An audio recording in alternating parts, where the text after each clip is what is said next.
Thank you, Caroline. On the president's threat yesterday on social media to increase tariffs against China by an additional 50% in response to their retaliation, has he signed anything in terms of an executive order, any documentation around that?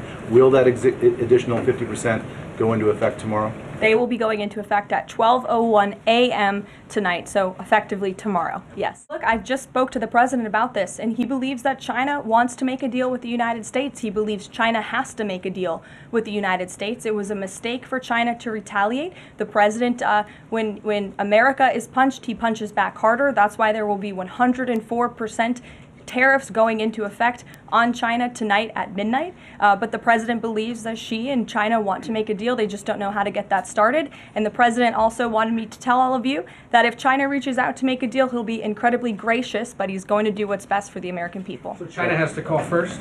The Chinese want to make a deal. They just don't know how to do it. But the president will be implementing these 104% tariffs on China tonight. Under what conditions might he consider lowering tariffs on China at this point? It would be imprudent of me to tell you those conditions here from the podium.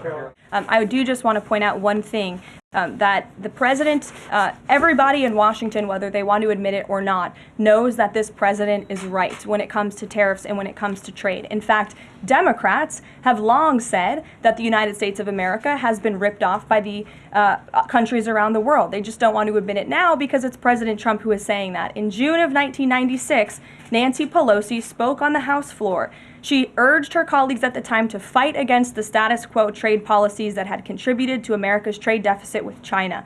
In fact, Nancy Pelosi said, "How far does China have to go? How much more repression? How big a trade deficit? How many jobs have to be lost for the American workers?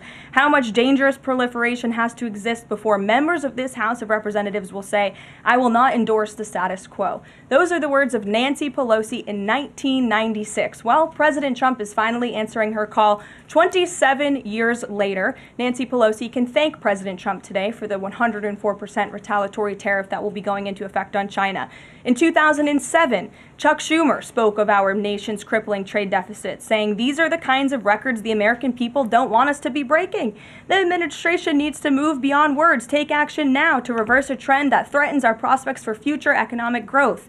And Chuck Schumer said that in 2007. Finally, in 2025, President Trump is taking action.